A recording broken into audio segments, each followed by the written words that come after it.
అమ్మా, నాన్న ఇంత రాత్రవుతున్నా ఇంకా ఇంటికి రాలేదంటే నాకేదో భయంగా ఉందమ్మా. అవునమ్మా, చెల్లి చెప్పినట్టు నాకు కూడా భయంగానే ఉంది. నాన్న కొద్ది రోజుల నుంచి ఎలా ఇంటికొస్తున్నాడో కూడా అర్థం కావడం లేదు. ఒక్కోసారి తాగిన మత్తులో పక్కిళ్లకు పోయి అర్ధరాత్రులు తలుపు కొడుతున్నాడు. వాళ్ళు నాన్నని తిడుతూ ఉంటే తల కొట్టేసినట్టు అనిపిస్తుందమ్మా. మేము చెప్తే నాన్న పట్టించుకోవడం కూడా లేదు. కనీసం నువ్వైనా చెప్పొచ్చు కదమ్మా. నేను చెప్పే విధంగా నేను చెప్తున్నాను తల్లి. మీరు చెప్తేనే పట్టించుకొని మీ నాన్న నన్నెలా పట్టించుకుంటాడమ్మా. కాని కొద్ది నెలల క్రితం వరకు కూడా మీ నాన్న ఇలా లేడమ్మా. ఈ కొద్ది నెలల నుంచే ఇలా తయారయ్యాడు. ఏం జరిగిందో ఏమో అర్థం కావడం లేదు అని కుసుమ మాట్లాడుతూ ఉండగానే అవని ఫోన్ రింగ్ అయింది. హలో ఆంటీ, చెప్పండి. ఈ టైంలో కాల్ చేశారేంటి ఆంటీ? ఏంటమ్మా రోజూ మాకీ గోల? ఇదే లాస్ట్ టైం చెప్తున్నా. ఇంకొకసారి ఇలా అర్ధరాత్రులు మీ నాన్న తాగేసొచ్చి మా ఇళ్ల ముందు గోల చేశాడంటే ఈ కాలనీ నుంచి మిమ్మల్ని వెళ్లగొట్టేస్తాం చెప్తున్నా. ముందొచ్చి మా ఇంటి ముందు గోల చేస్తున్న మీ నాన్నని తీసుకుని వెళ్ళండి. సరే ఆంటీ, ఇప్పుడే వచ్చి తీసుకుని వస్తాం అని అవని తన చెల్లిని తీసుకుని తండ్రి ఉన్న దగ్గరికి వెళ్ళింది. అక్కడికి వెళ్లేసరికి కొందరు ప్రజలు గుమికూడి ఉన్నారు. దయచేసి కాస్త పక్కకి జరగండి, ఆయనను తీసుకుని వెళ్తాం. ఏ అమ్మా, రోజు ఈ గోల పెట్టే బదులు మీ నాన్నని తాగుడు మాన్పించొచ్చు కదా. రోజు ఇదొక ఆనవాయితీ అయిపోయిందా మీకు? ఇంత రిచ్ కాలనీలో ఇలా చేస్తుంటే ఎవరైనా చూస్తే మీతో పాటు మా పరువు కూడా పోతుంది. ఇంకొకసారి ఇలా జరిగితే ఊరుకునేది లేదు. సరే ఆంటీ, ఇంకొకసారి ఇలా జరగకుండా చూసుకుంటాను. మీకు జరిగిన ఇబ్బందికి సారీ ఆంటీ అని అవని చెప్పి తన తండ్రిని అవని వెన్నెలా కలిసి భుజాల మీద వేసుకుని తీసుకుని వెళ్తూ ఉంటారు. ఇంతలో కొంత దూరం నుంచి వచ్చిన మదన్ అవని దగ్గరకొచ్చి, పాపా, మీరిలా ఒక మగమనిషిని తీసుకుని వెళ్లడం చూడ్డానికి బాగోలేదు. మీరు కాస్త పక్కకి జరగండి. నేను మీ ఇంటికి మీ నాన్నగారిని తీసుకునొస్తాను. మీరు ముందు నడవండి, నేను వెనకాలే ఈయనను తీసుకునొస్తాను అని అతన్ని భుజాన వేసుకుని అవని వెన్నెల వెనకాలే నడుస్తూ ఉన్నాడు. ఇంటికి చేరుకున్న తర్వాత, అంకుల్, మీరు చేసిన హెల్ప్కి చాలా థ్యాంక్స్ అంకుల్. మీకిప్పటికే లేట్ అయింది కదా, మళ్ళీ కలుద్దాం అంకుల్. అయ్యో, దాంట్లో ఏముందమ్మా.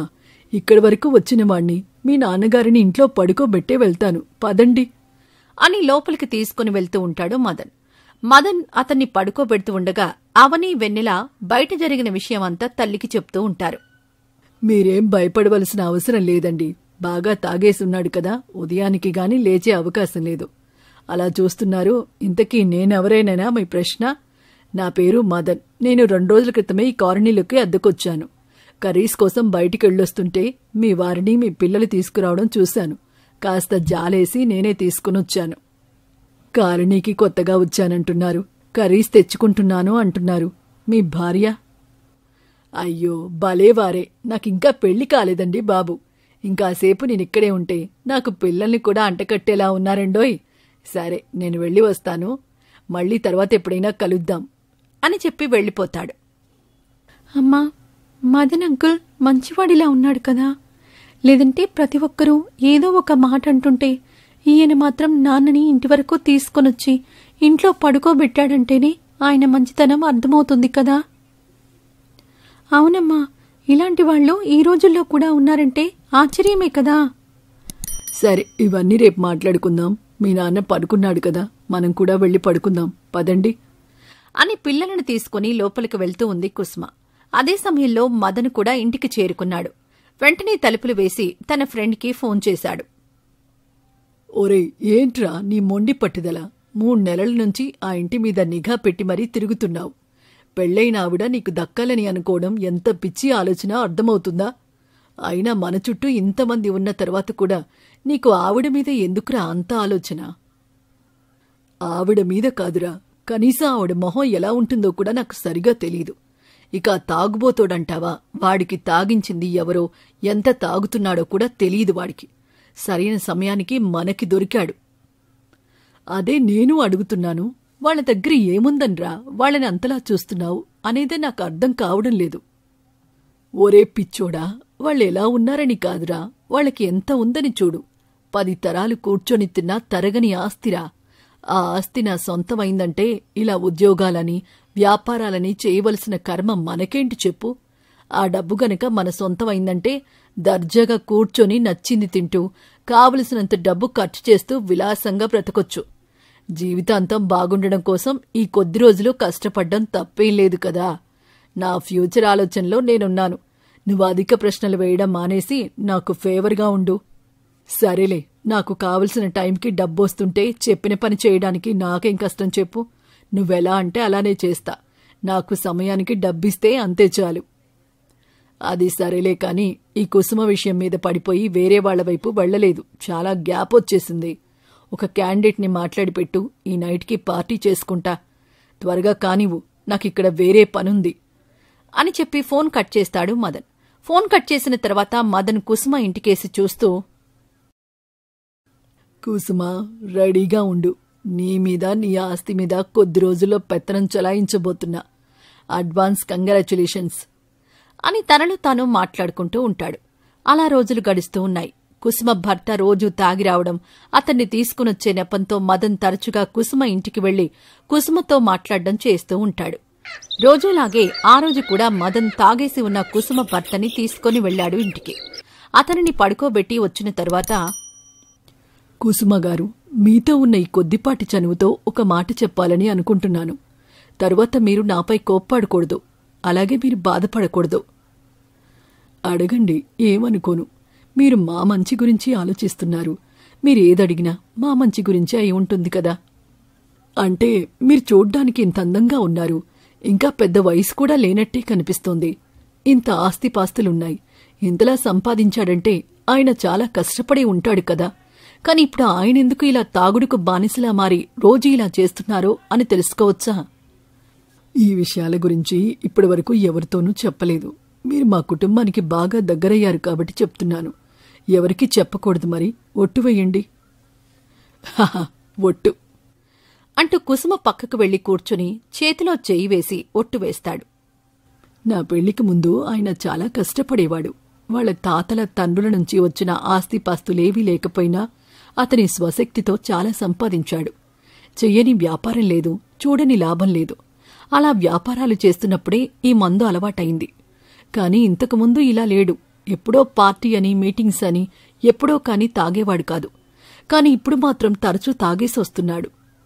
అదేంటో నాకిప్పటివరకు ఏ చెడు అలవాట్లు నా దరికి చేరలేదు. ఈ రోజుల్లో కూడా నాలా ఎవరైనా ఉన్నారంటారా అని మాట్లాడుతుంటే కాలేజీ నుంచి అవని వచ్చింది. మదన్ అంకుల్, మీరు ఇక్కడ ఉన్నారేంటి? ఈరోజు మీ నాన్నని కాస్త తొందరగా పడుకోబెట్టాల్సి వచ్చింది తల్లి. నువ్వెళ్ళి ఫ్రెష్ అయి రాపో. లేదు, నేను మదన్ అంకుల్తో మాట్లాడతా అని మదన్ పక్కన కూర్చుని మాట్లాడడం మొదలు పెడుతుంది అవని. అంకుల్, మీరేం పని చేస్తారు? నేను పెద్దయ్యాక మీలా అవుతాను. నాది చాలా డిఫరెంట్ జాబ్ అమ్మా. చెప్పడం కుదరదు. తర్వాత ఎప్పుడైనా చెప్తాలే. ఇంతకీ వెన్నెలెక్కడా? ఇంకా రాలేదే? వెన్నెల కాసేపట్లో వచ్చేస్తుంది అంకుల్. మీరు అప్పుడప్పుడు ఇంటికి వస్తూ ఉండండి అంకుల్. మాకు కాస్త భయం లేకుండా ఉంటుంది. నేను కూడా అదే ఆలోచిస్తున్నాను తల్లి. తప్పకుండా వస్తాను. ముందు నువ్వు వెళ్ళి ఫ్రెష్ అయి వచ్చేయ్. ఇంకా చాలా మాట్లాడుకుందాం అని చెప్పి అవనిని లోపలికి పంపిస్తాడు మదన్. అవని లోపలికి వెళ్లగానే కుసుమతో మాట్లాడడం మొదలు పెడతాడు. చాలాసేపు అలా మాట్లాడుతూనే ఉన్నారు. కాసేపటికి కుసుమ భర్త లేచి కుసుమ దగ్గరికొస్తాడు. ఏ కుసుమ, ఏం చేస్తున్నావు? వీడెవడు? వీడితో నీకు మాటలేంటి? సార్, అది కాదు. ఇది మీరు అనుకున్నట్టు కాదు. ఏయ్, నువ్వు కాస్త ఆగు. నేను అడిగింది నా భార్యని కదా. తను చెప్తుంది సమాధానం. కుసుమ, ఏం జరుగుతోందిక్కడ అని కుసుమ భర్త గట్టిగట్టిగా అరుస్తుండేసరికి లోపల గదిలో ఉన్న అవని పరిగెత్తుకుంటూ బయటకొచ్చింది. నాన్నా, ఇన్ని రోజులు చేసిందంతా చేసి ఈరోజు ఏంటని అడుగుతున్నావా? నువ్వు తాగేసి స్పృహ లేకుండా రోడ్ల మీద ఎక్కడ పడితే అక్కడ పడిపోతుంటే నిన్ను తీసుకునొచ్చేది ఈ మదన్ అంకులే. ఈ అంకులే లేకపోతే నువ్వు చేసే పనులకి మన పరువెప్పుడో కాలనీ దాటిపోయేది. తప్పు చేసిన నువ్వు ఇప్పుడు అమ్మని క్వశ్చన్ చేస్తున్నావా? మదన్ గారు, సారీ ఫర్ ఎవ్రీథింగ్. మిమ్మల్ని నేను చాలా ఇబ్బంది పెట్టానని అర్థమవుతుంది. ఇక ముందు ఇలాంటి పొరపాట్లు జరగవు. థ్యాంక్ యూ చెప్పడం తప్ప ఇంకేం చేయలేను నేను. ఈ రోజు నుంచి నేను మందు ముట్టుకోనని నా కూతురు మీద ప్రమాణం చేసి చెప్తున్నాను. మీరు రేపు లంచ్కి ఇంటికి రండి. ఇక నమస్కారం అని చెప్తాడు. అలాగే అండి, రేపు కలుద్దాం అని చెప్పి వెళ్లిపోతాడు మదన్. తన ఇంటికి వెళ్లగానే మదన్ తన ఫ్రెండ్కి ఫోన్ చేసి, రేయ్, ఈరోజు కుసుమ నేను పక్కపక్కనే కూర్చొని చేతిలో చెయ్యేసి మాట్లాడుకున్నారా. రేయ్, తల్లిని చూస్తూ పిల్లని పట్టించుకోలేదులే కాని అవనిది మిస్టీరియస్ అన్నారా బాబు. రేయ్ ఆపరా బాబు, మనిషిలా పుట్టినందుకు కనీసం విలువలుండాలిరా బాబు. అవన్నీ పట్టించుకుంటే ఏ విలువ లేని సత్తుబిళ్ళలా మిగిలిపోతాం. నచ్చింది చేసుకుంటూ వెళ్లిపోవడమే. అన్నట్టు అసలు ట్విస్ట్ ఏంటో తెలుసా? కుసుమ భర్త వచ్చాడు మా ఇద్దరి దగ్గరికి. రేపటినుంచి ఇక తాగను అని తన కూతురు మీద ఒట్టివేశాడు. ఇలా అయితే మన పని ఎలా కొనసాగుతుందిరా? దీనికేదో ఒకటి ఆలోచించాలి, ఆలస్యం చేయకూడదు అని మదన్ తన ఫ్రెండ్తో ఫోన్లో మాట్లాడి పడుకుంటాడు. 2 రోజులు గడిచిపోతాయి. మదన్ తన ఇంట్లో టీవీ చూస్తూ ఉండగా వార్తల్లో, మన తెలుగు రాష్ట్రాల్లో గొప్ప వ్యాపారవేత్తల్లో ఒకరైన విశ్వనాథ్ గారు ఈరోజు ఉదయం యాక్సిడెంట్లో మరణించారు. ఆయన మరణానికి చాలామంది ప్రగాఢ సానుభూతి తెలియజేశారు. నేను కూడా తెలియజేస్తున్నా. దీని గురించే 2 రోజులుగా ఎదురుచూస్తున్నా. ఇక నుంచి ఆ ఇంటికి చక్రవర్తిని నేనై ఇంటిని ఏలబోతున్నా. ఒరే మదన్, నీ దశ తిరిగే రోజొచ్చిందిరా. ఇక అదుపులేని గుర్రంలాగా పరిగెత్తటమే అని తనలో తాను అనుకుంటూ ఉండగానే కుసుమ నుంచి మదన్కి ఫోన్ వస్తుంది. మదన్ గారు, మీకు విషయం తెలుస్తుందని అనుకుంటున్నాను. ఇలాంటి సమయంలో మీరు తోడుగా ఉంటే కాస్త ధైర్యంగా ఉంటుంది. వస్తున్నా, 2 నిమిషాల్లో మీ ముందుంటాను. కుసుమ ఫోన్ చేసి మదన్ని రమ్మని అనేసరికి మదన్ చాలా సంతోషంతో పరుగు తీస్తాడు. కుసుమ తన భర్త పార్థివ దేహం దగ్గర కూర్చుని ఉంటే మదన్ కుసుమ పక్కకు వెళ్లి ధైర్యం చెప్తూ మాట్లాడుతూ ఉంటాడు. మదన్, నన్ను నేను ఎలాగోలా కాస్త కంట్రోల్ చేసుకోగలను. కాని పిల్లలు కంట్రోల్ అవడం లేదు. నువ్వే వాళ్ళని కాస్త కంట్రోల్ చెయ్యాలి. వాళ్ళు నీతో తప్ప ఇంకెవరితో అంత క్లోజ్గా ఉండడం నేను చూడలేదు. నువ్వు కాస్త వాళ్ళని చూసుకుంటావా? సరే, నేను వాళ్ళని చూసుకుంటాను, నువ్వు జాగ్రత్త అని చెప్పి అవని వెన్నెలా ఉన్న చోటుకు వెళ్తాడు మదన్. అక్కడికి వెళ్లి అవని వెన్నెలని ఓదారుస్తూ మాట్లాడుతూ ఉంటాడు. సమయం గడిచిపోతూ ఉంటే జరగవలసిన కార్యక్రమాలన్నీ ఒకదాని తరువాత ఒకటి జరిగిపోతూ ఉంటాయి. అప్పటినుంచి మదన్ తరచుగా కుసుమ ఇంటికి వస్తూ ఉండడం, కుసుమ మరియు పిల్లలతో చాలా సన్నిహితంగా మెలుగుతూ ఉంటాడు. అలా కుసుమ మదన్ని చాలా నమ్మడం మొదలుపెడుతుంది. మదన్ తన ఫ్రెండ్కి ఫోన్ చేసి మాట్లాడడం మొదలుపెడతాడు. ఏరా, ఇంతకుముందు రోజూ ఫోన్ చేసేవాడివి, ఈ మధ్య అసలు ఫోన్ చేయడమే మానేశావు. పైగా నేను చేస్తున్నా కట్ చేస్తున్నావు. ఏంటి సంగతి? నీ గాలానికి చేప చిక్కిందా? నిన్నే తెలిసింది నీకున్న అడ్డు కూడా తొలగిపోయిందట కదా. ఇక నీ ప్రయత్నం సక్సెస్ అయినట్టే కదా? ఆల్మోస్ట్ అయినట్టేరా. ఈ మధ్య రోజూ గంటలు గంటలు ఫోన్లు, అర్ధరాత్రి చాటింగ్ల వ్యవహారం చాలా దూరం వెళ్ళిందిలే. అంత దూరం వెళ్ళాక ఆలస్యం చెయ్యకురా. అసలే వాళ్లు కాస్త ఉన్నోళ్లు కదా. వాళ్ల వ్యవహారాలు, పద్ధతులు వేరే. ఆలస్యం చేయకుండా కాస్త తొందరపడు మిత్రమా. ఆలస్యం అవనివను ఆచార్యపుత్ర. దానికి తగిన ఏర్పాట్లు చేస్తున్నాను. తక్షణమే నేను కుసుమని కలిసొచ్చి మంచి విషయం చెప్తా. ఇప్పటివరకైతే ఇవే అప్డేట్స్. కొత్త ఉపాదాట్లైనా లేదంటే ఏదైనా అవసరం ఉంటే ఫోన్ చేస్తా. మదన్ తన ఫ్రెండ్తో మాట్లాడిన తర్వాత కుసుమ దగ్గరికి వెళ్లి, కుసుమ, విశ్వనాథ్ గారు పోయినప్పటినుంచి ఎక్కడికి వెళ్లలేదు. వాళ్లకి ఇక్కడే ఉంటే తండ్రిని తలుచుకుని బాధపడుతూనే ఉంటారు కదా. వాళ్ళని అలా తెలిసిన వాళ్ళ ఇంటికి పంపిస్తే వాళ్ళు కాస్త మనశ్శాంతిగా ఉంటారేమో కదా. కానీ వాళ్ళు ఇప్పటివరకు ఒంటరిగా ఎప్పుడూ లేరు. ఇప్పటికిప్పుడు అంటే వాళ్ళు ఉండగలరో లేదో అని తెలియదు కదా. వాళ్ళు వెళ్తే కదా ఉంటారో లేదో తెలిసేది. నా మీద నమ్మకం ఉంటే నేను చెప్పింది చెయ్యి, లేదంటే నీ ఇష్టం. ఇప్పటికిప్పుడు అంటే ఎక్కడికి పంపించాలో అర్థం కావడం లేదు. పిల్లలెప్పుడు మీ అమ్మగారి గురించి మాట్లాడుతూ ఉంటారు కదా, అక్కడికి పంపించడం మంచిదే. వాళ్లైతేనే వాళ్ళని జాగ్రత్తగా చూసుకోగలరు కదా. సరే, అలాగే పంపిద్దాం మదన్. మరి నేను ఒంటరిగా ఉండడం అంటే? నీకిక్కడ చేయవలసిన పనులున్నాయి కదా. అయినా నీకు తోడుగా నేనున్నాను కదా. నా మీద నమ్మకం ఉంచి వాళ్ళని పంపించి చూడు. వాళ్ల బిహేవియర్లో తేడా నువ్వే గమనిస్తావు అని చెప్పేసరికి కుసుమ కూడా మదన్ మాటలు నమ్మేసి తర్వాతి రోజు ఉదయాన్నే పిల్లలిద్దరినీ తన తల్లిగారింటికి పంపించేస్తుంది. మదన్ పిల్లలు వెళ్లిపోయిన తర్వాత నుంచి కుసుమతో మాట్లాడే నెపంతో కుసుమ ఇంట్లోనే ఉంటూ ఉంటాడు. నెమ్మది నెమ్మదిగా కుసుమ ఆస్తిపాస్తుల గురించి, వ్యాపారాల గురించి అడగడం మొదలుపెడతాడు. అలా కొద్ది కొద్దిగా పూర్తి వివరాలు తెలుసుకుంటూ ఉంటాడు. అలా 2 రోజులు గడిచిన తర్వాత ఒకరోజు ఉదయం లాయర్ ఇంటికొస్తాడు. లాయర్ గారు, మీరు ఇలా ఇంటికి? ఏమీ లేదు కుసుమగారు. మీ భర్త చనిపోయిన తర్వాత ఆయన బిజినెస్ పార్ట్నర్స్ నన్ను పిలిచి మాట్లాడారు. వాళ్లు పెట్టుకున్న రూల్స్ చెప్పారు. వాళ్ల రూల్స్ ప్రకారం వాళ్ల పార్ట్నర్స్లో ఎవరైనా చనిపోతే ఆఫీస్ నుంచి వాళ్ల పార్ట్నర్షిప్ నుంచి తీసేసి వాళ్లకి రావాల్సిన డబ్బులు వాళ్లకిస్తారంట. అలాగే మీకు కూడా డబ్బులు సెటిల్ చేస్తామన్నారు. మీ ఒపీనియన్ కోసం నన్ను పంపించారు. అంటే మనిషి చనిపోతే ఆయన ప్లేస్లో ఇంకెవరినైనా ఆ ప్లేస్లో రీప్లేస్ చేయాలి, అంతేకాని సెటిల్మెంట్ చేయడం ఏంటండి? పైగా ఒక లాయర్, మీరు దానికి సపోర్ట్ చేయడం. అవి వాళ్లు పెట్టుకున్న రూల్స్ అండి. ఎవరి కంపెనీ రూల్స్ వాళ్ళిష్టం కదా. ఇంతకీ మీరు?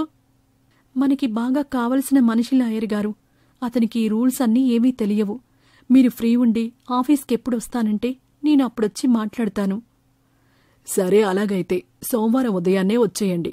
మిగతా వారితో కూడా మాట్లాడి ఆ టైం వరకు అందరూ ఉండేలా చూస్తాను. ఏదైనా అప్డేట్ ఉంటే కాల్ చేస్తాను. ఇక వస్తాను అని చెప్పి లాయర్ అక్కడ్నుంచి వెళ్ళిపోతాడు. లాయర్ వెళ్ళిపోయిన తర్వాత మదన్ కుసుమతో, కుసుమ, ఏంటిది? ఈ రూల్స్ అన్నీ కొత్తగా ఉన్నాయి. ఇవన్నీ కాకుండా నువ్వే ఆఫీస్కు వెళ్తే ఇంకా బాగుంటుంది కదా. అలా కాకుండా ఇలా డబ్బులు తీసుకోవడం ఎందుకు? మదన్, ఒక్కసారి ఆలోచించు.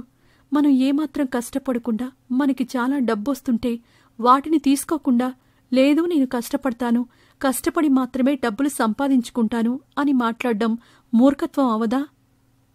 అవదా అంటే అవుతుంది. సరే, నీ ప్లానే బెటర్. అవును, ఇంతకీ నీ పరిస్థితేంటి? నీ బిజినెస్ ఎంతవరకు వచ్చింది? అవును, నేను బిజినెస్ స్టార్ట్ చేశా కదా. అంటే అది నువ్వు ఒంటరిగా ఉన్నావు కదా. నీతో టైం స్పెండ్ చేయడం కోసం మా పార్ట్నర్కి కొన్ని రోజులు నాకు బ్రేక్ కావాలని చెప్పా. ఇలాంటి టైంలో నీతో లేకపోతే ఎలా కుసుమా?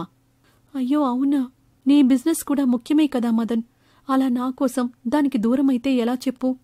నీకంటే ముఖ్యమైతే కాదులే అని కుసుమ చేతిని తన చేతుల్లోకి తీసుకుని మాట్లాడడం మొదలు పెడతాడు. అలా రోజులు గడుస్తున్నాయి. మదన్ కుసుమ మధ్య సాన్నిహిత్యం రోజురోజుకి మరింత పెరిగిపోతూ ఉంటుంది.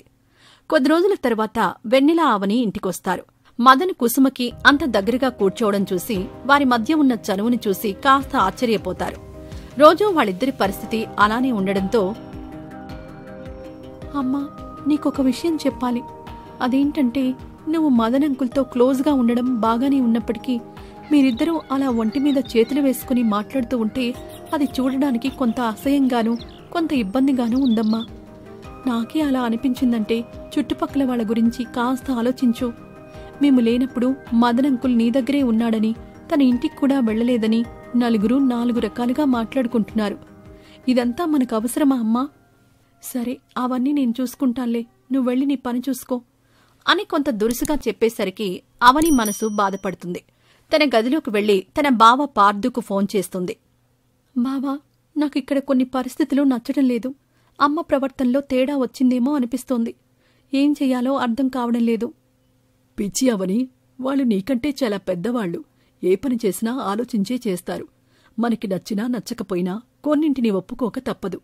వాళ్లు పెద్దవాళ్లు కదా, వాళ్ళకన్నీ తెలుసు. అలాగంటే ఎలాగా బావా? పాతదంతా బంగారం కాదు, అలాగని కొత్తదంతా చెత్త కాదు కదా. పెద్దవాళ్లు దేవుళ్లు కాదు కదా తప్పు చేయకుండా ఉండడానికి. వాళ్ళకి కొత్త తరం ఇది తప్పు అని చెప్పలేదంటావా? అంటే ఇప్పుడు ఏమంటున్నావు? మీ అమ్మ ఏదో తప్పు చేయబోతోంది అంటున్నావా? అదేనా నువ్వు చెప్పాలనుకుంది? ఏమో బావా, నాకే అర్థం కావడం లేదు. సరే, నేను మళ్ళీ ఫోన్ చేస్తాను అని ఫోన్ కట్ చేసి పడుకుంటుంది అవని. అవని తన తల్లి గురించి ఇలా బాధపడుతూ ఉంటే కుసుమ మాత్రం మదన్కి ఫోన్ చేసి మాట్లాడుతూనే ఉంటుంది. కుసుమ, మనం రేపలా బయటికి వెళ్ళొద్దామా? ఎన్ని రోజులని నువ్వు కూడా ఇంట్లోనే ఉంటావు. అలా బయటికి వెళ్ళి కాస్త టైం స్పెండ్ చేసొద్దామా? నాకు రావాలనే ఉంది, కానీ నా పెద్ద కూతురే ఏదో తేడాగా మాట్లాడింది ఈరోజు. సరే, రేపు కదా, ఆలోచిద్దాంలే. సరే, ఇప్పటికే చాలాసేపు నుంచి మాట్లాడుతున్నాను నీతో. నాకు కాస్త పని ఉంది, మళ్ళీ చేస్తాను. బాయ్. అలాగే, బాయ్ అని మదన్ ఫోన్ కట్ చేసి కుసుమ చెప్పిన మాటల గురించి ఆలోచనలో పడతాడు. బయటకు రమ్మని అంటే తనకిష్టం ఉంటే వస్తాను అని చెప్పాలి, లేదంటే రాను అని చెప్పాలి. కాని తన కూతురు గురించి మాట్లాడింది అంటే తన కూతురు తననేమైనా అని ఉంటుందా?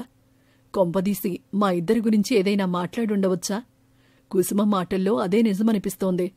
అంటే అవనిని కాస్త దారిలో పెట్టాలన్నమాట. దానికి ప్లాన్ వేస్తే సరి. అవని, వస్తున్నా. ఇక ఈరోజు నుంచి ఆపరేషన్ అవని మొదలు పెడతా. నిన్ను నా బుట్టలో పడేస్తా. వస్తే నీ తల్లివైపు నుంచైనా ఆస్తి డబ్బు నా చేతికి రావాలి. లేదంటే నీ వైపు నుంచైనా రావాలి.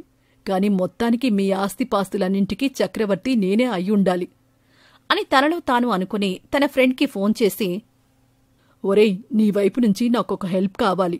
చెప్పు మై ఫ్రెండ్. రేపు నా బర్త్డే, నా ఇంట్లో పార్టీ. ఆ ఏర్పాట్లు చేయడానికి రేపు ఉదయాన్నే వచ్చాయి. నీ బర్త్డే లాస్ట్ మంతే అయిపోయింది కదరా. నోరు మూసుకొని చెప్పింది చెయ్యి, అర్థమైందా అని ఫోన్ కట్ చేస్తాడు. వెంటనే కుసుమ ఇంటికి వెళ్లి అవని గదిలోకి వెళ్లి, అవని, పడుకున్నావా? నీతో మాట్లాడదామని వచ్చాను. సరే, ఏంటో చెప్పండి. నిన్ను కలిసి చాలా రోజులవుతుంది కదా, మాట్లాడాలనిపించి వచ్చాను. అన్నట్టు రేపు నా బర్త్డే, ఇంట్లో చిన్న పార్టీ, నువ్వు మర్చిపోకుండా రావాలి అని చెప్పి బయటికి వెళ్లగానే కుసుమ మదన్ని దగ్గరకు లాగి, ఏంటి, రేపు నీ బర్త్డేనా? నాకు చెప్పనేలేదు. చెప్పడానికే కదా వచ్చాను.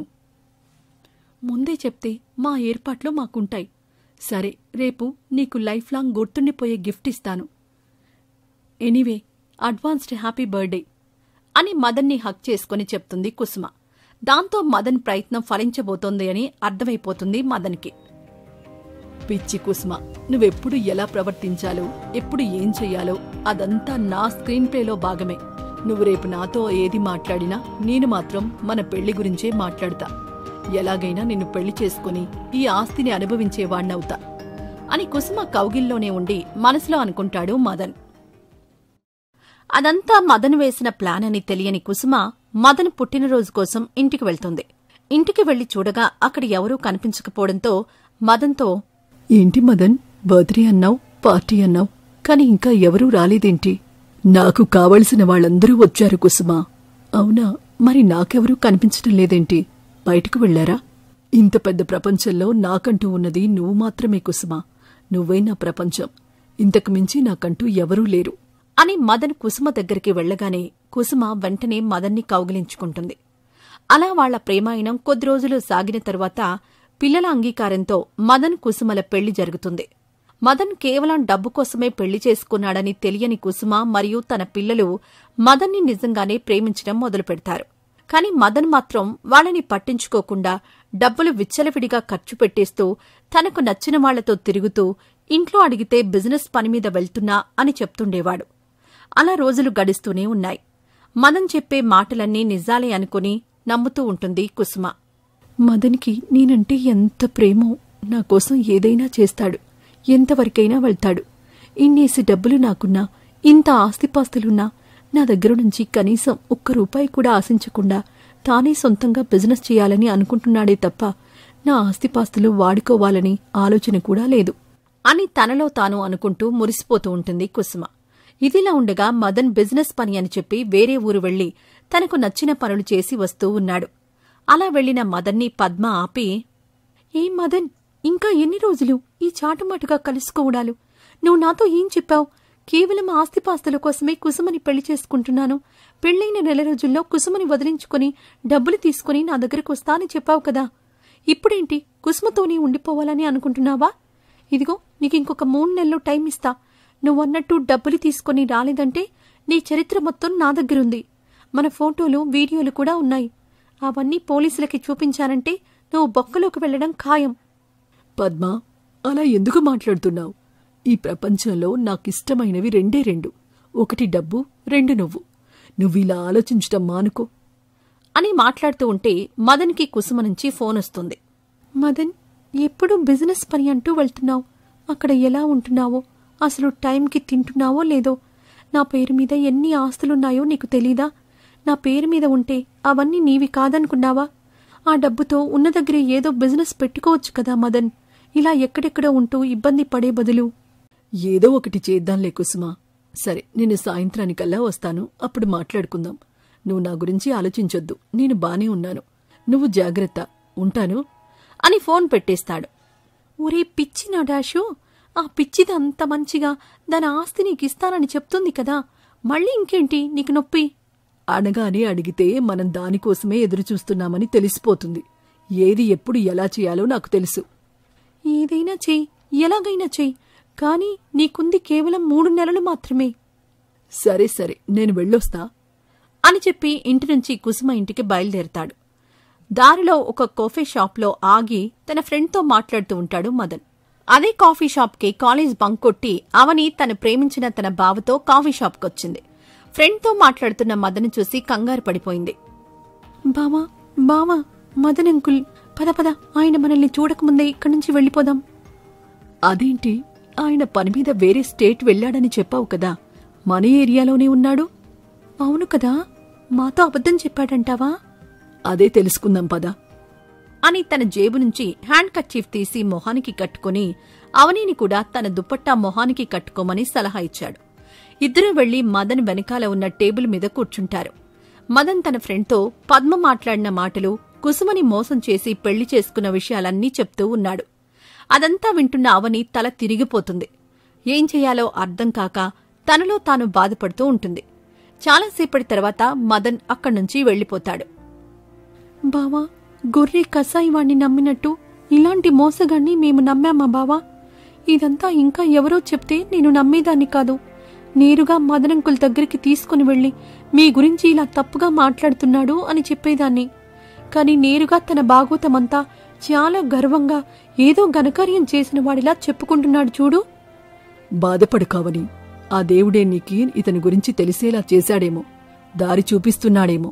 నీకంటే ఈ విషయం తెలిసింది కాని మీ అమ్మ చెల్లి మదన్ మోసాన్ని తట్టుకోగలరా? మోసపోయాక ఆ మోసం చేసింది మదనే అని తెలిస్తే వాళ్ల గుండె ఒప్పుకోగలదా? దానికి పరిష్కారం ఆలోచించు. అవును బావా, అమ్మా చెల్లిని బాధ పెట్టకుండా మదన్ మోసం బయట పెట్టాలి. ఎలాగైనా మదన్ని అమ్మ చెల్లి నుంచి దూరం చెయ్యాలి. పద, ఇంటికి వెళ్లి ఆ పని చూద్దాం అని ఇద్దరూ కలిసి ఇంటికి వెళ్తారు. అవని, వచ్చావా? సంతోష్, నువ్వు కూడా వచ్చావా బాబు? పనిమీద వెళ్లిన మదన్ ఈరోజు సాయంత్రానికి వస్తున్నాడంట. అందుకే కొంచెం హడావుడి. ఇన్ని రోజులు ఎలా ఉన్నాడో ఏమో. ఇంటికొచ్చిన తర్వాత బాగా చూసుకోవాలి కదా. ఒక భార్యగా ఆ బాధ్యత నాదే కదా. అవని, నువ్వు వెళ్ళి కాస్త మదన్ రూమ్ క్లీన్ చేస్తావా? అయినా నా మదన్ రూమ్ నేనే క్లీన్ చేస్తాలే. వద్దులే అమ్మా, నువ్వు వంట పని చేస్తున్నావు కదా, నేను క్లీన్ చేస్తాలే అని అవని మదన్ రూంలోకి వెళ్తుంది. రూమ్ శుభ్రం చేసే వంకతో రూమ్ అంతా వెతకడం మొదలు పెడుతుంది. అలా వెతుకుతూ ఉన్న అవనికి ఒక బుక్ కనిపించింది. అందులో మదన్ కుసుమని ట్రాప్ చేయడానికి చేసిన ప్లాన్ తాలూకా వివరాలన్నీ అందులో ఉన్నాయి. అది చూసిన తర్వాత అవని గుండె ఆగినంత పనైంది. వెంటనే సంతోష్ దగ్గరికి వెళ్లి, బావా, ఇది చూడు, వీడెంత దుర్మార్గుడో అని చెప్పడానికి ఉన్న సాక్ష్యమిది. ఇదిప్పుడే అమ్మకి చూపించి వాడి గుట్టంతా బయటపడేస్తా. వాణ్ణి ఇంట్లో నుంచి తరిమేసి అమ్మని ప్రశాంతంగా బ్రతికేలా చూస్తా. వద్దు అవని, ఆవేశపడకు. మదన్ని మీ అమ్మ మనసు నుంచి పూర్తిగా చెరిపేసే బాధ్యత నాది. కాని ఇలా మీ అమ్మ గుండె పగిలేలా కాదు. వాడంతటా వాడే వాడి మోసం బయటపెట్టేలా చెయ్యాలి. అది నేను చూసుకుంటాను అని అవనిని ఆపేస్తాడు సంతోష్. కాసేపటికింటికొచ్చిన వెన్నెల ఇల్లంతా హడావిడిగా ఉండడం గమనించి, అమ్మా, మదనంకులు వస్తున్నాడా? వావ్, జాలీగా ఆడుకోవచ్చు. సరే సరే, ముందుగా వెళ్ళి ఫ్రెష్ అయ్యిరా అని అంటుంది కుసుమ. వంటలన్నీ పూర్తయిన తర్వాత కుసుమ, వెన్నెల మదన్ కోసం ఎదురుచూస్తూ ఉంటారు. వాళ్ళు మదన్ కోసం అంతలా ఎదురుచూడ్డం చూసి అవని బాధపడుతూ ఉంటుంది. ఒక మోసగాడి మీద ఇంతలా ప్రేమ పెంచుకున్న వీళ్లని ఎలా మార్చాలిరా దేవుడా అని ఆలోచనలో పడిపోతుంది అవని. ఇంతలో మదన్ రానే వస్తాడు. మదన్ రాగానే వెన్నెల గంతులేస్తూ పట్టరాని ఆనందంతో మదన్ దగ్గరికి వెళ్ళిపోతుంది. అంకుల్, మిమ్మల్ని ఎంత మిస్ అయ్యానో తెలుసా? ఈసారి మీరు ఎక్కడికి వెళ్ళినా నన్ను కూడా తీసుకుని వెళ్ళండి. అప్పుడు మీతోనే ఉంటాను, మిమ్మల్ని మిస్ అవ్వను. సరే, ఈసారి వెళ్ళినప్పుడు అలాగే చేస్తానులే. కుసుమ, ఆల్ గుడ్ కదా? అంతా బానే ఉంది. నువ్వు తొందరగా ఫ్రెష్ అయి వస్తే భోజనం పెడతాను అని మదన్ని గదిలోకి పంపించింది కుసుమ. మదన్ వచ్చిన తర్వాత అందరూ కలిసి భోజనానికి కూర్చుంటారు. అంకుల్, మీరు ముంబై నుంచి వచ్చారా, బెంగళూరు నుంచా? ముంబై నుంచే. ఏమ్మా, ఎందుకలా అడిగావు? ఏమీ లేదంకుల్, మా ఫ్రెండ్ ఫ్యామిలీతో ముంబై వెళ్ళింది. ఈరోజు ఫ్లైట్స్ డిలే ఉన్నాయని మార్నింగ్ నుంచి ఎయిర్పోర్ట్లోనే ఉన్నా. ఒక్క ఫ్లైట్ కూడా మూవ్ అవ్వలేదని చెప్పింది.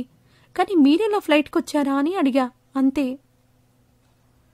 అవునవును, నువ్వు చెప్పింది నిజమే. కానీ మన దగ్గరికి డిలే ఉన్నాయి. నేను ముంబై నుంచి బెంగళూరు వెళ్ళి అక్కడ చిన్న పని ఉంటే చూసుకుని ఇక్కడికొచ్చాను.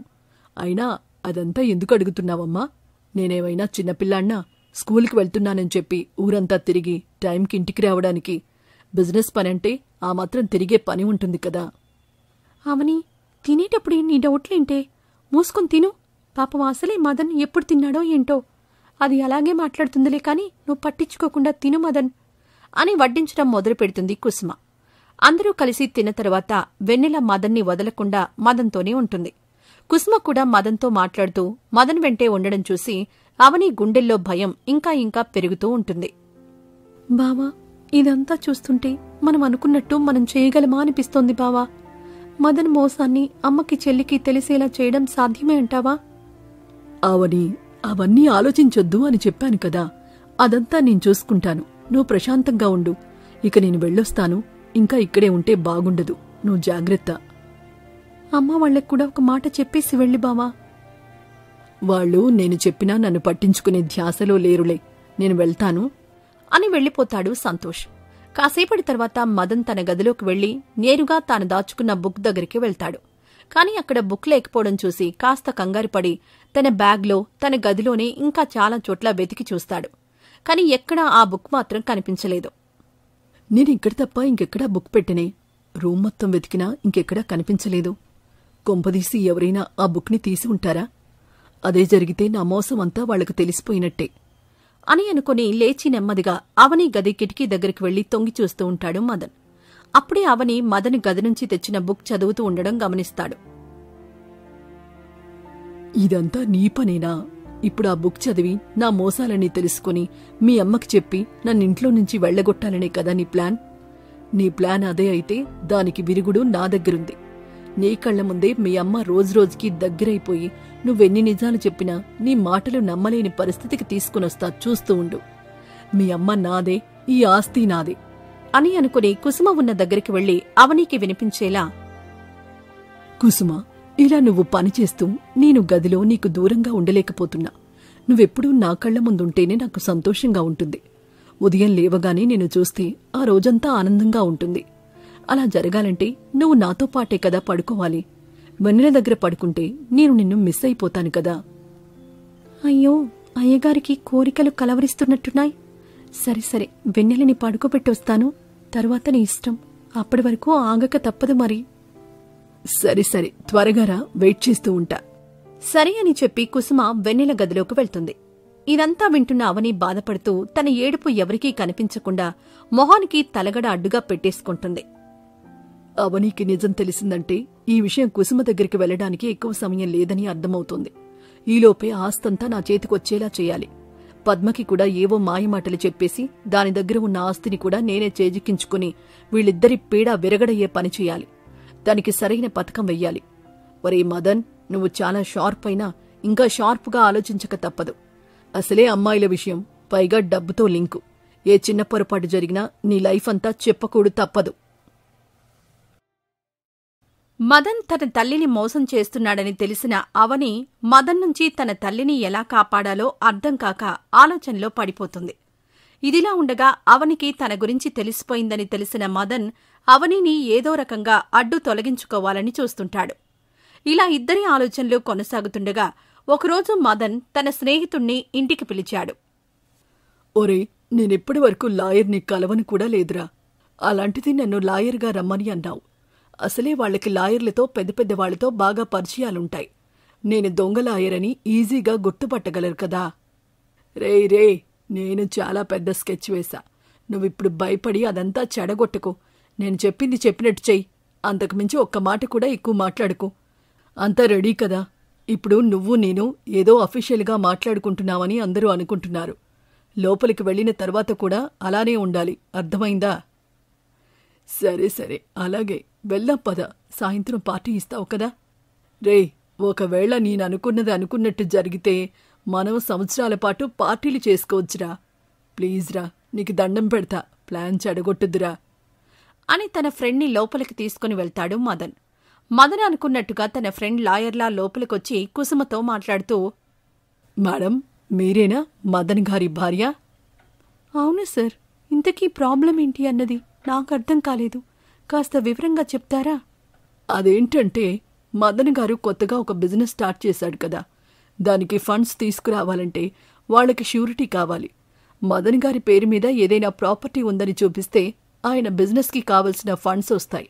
బయట బ్రోకర్స్ నుంచి ట్రై చేయవచ్చు, కానీ వాళ్ళు ఛార్జెస్ చాలా ఎక్కువగా ఉంటాయి. సో అర్థమైంది సార్. ఇది మాట్లాడడానికి ఇంత ఆలోచించాల్సిన అవసరం ఏముంది? మదన్ నా భర్త. నా పేరు మీద ఆస్తులుంటే ఆయనవి కావా ఏంటి?